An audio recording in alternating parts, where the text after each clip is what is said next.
ओम नमो भगवते वासुदेवाय। स्वागत है आप सभी का हमारे चैनल पर।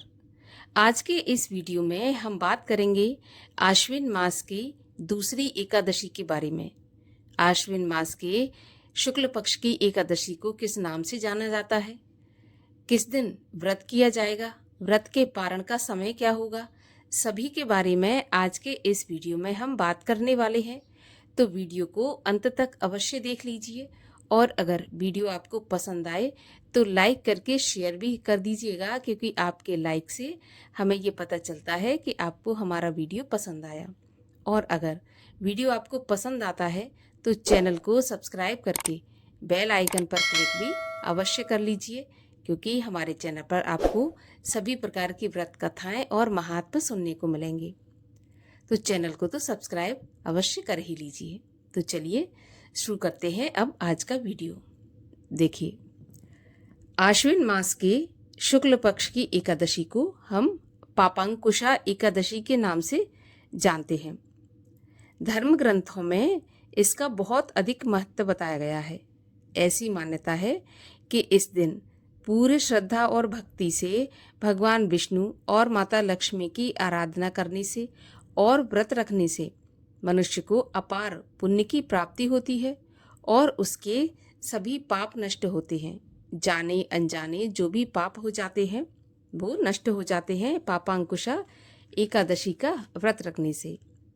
और 1000 अश्वमेध यज्ञ और 100 राजसूय यज्ञ का फल भी इस एकादशी के व्रत के 16वें हिस्से के बराबर भी नहीं होता, ऐसा शास्त्र कहते हैं। अर्थात अगर आप 1000 अश्वमेध यज्ञ कर लें तब भी उनका फल ये एक पापांकुशा एकादशी के बराबर नहीं हो सकता, अर्थात 16वें हिस्से के बराबर भी नहीं हो सकता।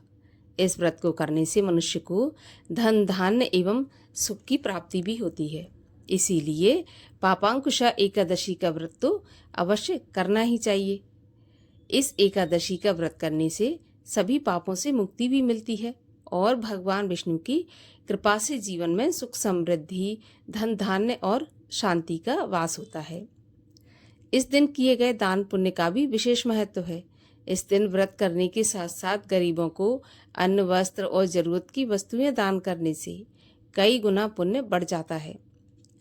पापांकुशा एकादशी के दिन हमें चाहिए कि प्रातःकाल ब्रह्म मुहूर्त में उठने के बाद भगवान श्री हरि विष्णु का विधि विधान से पूजन करें।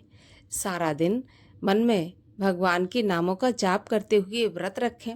अगर सामर्थ्य है तो निराहार रखें, अगर सामर्थ्य नहीं है तो जलाहार से, फलाहार से भी व्रत रख सकते हैं। इसके बाद रात्रि में जागरण का भी बहुत महत्व बताया गया है। अगर रात्रि में जागरण करते हैं तो व्रत का पुण्य कई गुना बढ़ जाता है। लेकिन अगर किसी वजह से पूरी रात जागरण नहीं कर सकते तो कम से कम रात्रि 12 बजे तक तो जागरण करना ही चाहिए। भगवान के समीप बैठकर भजन कीर्तन करते हुए, पूजन करते हुए जागरण करना बताया गया है। और द्वादशी के दिन जो शुभ मुहूर्त बताया जाता है उसी मुहूर्त में व्रत का पारण करना चाहिए। तो जब हम 3 दिन नियमों का पालन करते हैं, दशमी, एकादशी और द्वादशी, तब एकादशी का हमें पूर्ण फल प्राप्त होता है, भगवान श्री हरि विष्णु की कृपा प्राप्त होती है। तो आइए आपको बताते हैं कि पापांकुशा एकादशी का व्रत कब रखा जाएगा। तो देखिए, एकादशी तिथि प्रारंभ होगी 2 अक्टूबर गुरुवार की शाम 7:11 से और एकादशी तिथि समाप्त होगी 3 अक्टूबर शुक्रवार की शाम 6:32 पर। तो हिंदू धर्म में हमेशा उदया तिथि को मान्य किया जाता है। तो उदया तिथि के अनुसार पापांकुशा एकादशी का व्रत 3 अक्टूबर शुक्रवार के दिन रखा जाएगा। इसी दिन सभी वैष्णव जन और सभी गृहस्थ जन एकादशी के व्रत का पालन करेंगे। और द्वादशी के दिन पापांकुशा एकादशी व्रत के पारण का शुभ मुहूर्त होगा 4 अक्टूबर 2025 शनिवार के दिन सुबह 6:16 से 8:45 तक। इस समय के बीच में आप अपना व्रत खोल सकते हैं। व्रत खोलने से पहले ब्राह्मण भोजन, दान इत्यादि आपको कर देना चाहिए, तब इस व्रत का पारण करना चाहिए, तभी ये व्रत पूर्ण फलदायी होता है। शास्त्रों की अगर माने तो शास्त्रों में ऐसी मान्यता है कि एकादशी का व्रत करने से भगवान विष्णु प्रसन्न होते हैं। इस एकादशी का व्रत करने वाला व्यक्ति न केवल अपने जीवन में धन समृद्धि का लाभ उठाता है, बल्कि मृत्यु के बाद स्वर्गलोक की प्राप्ति भी करता है।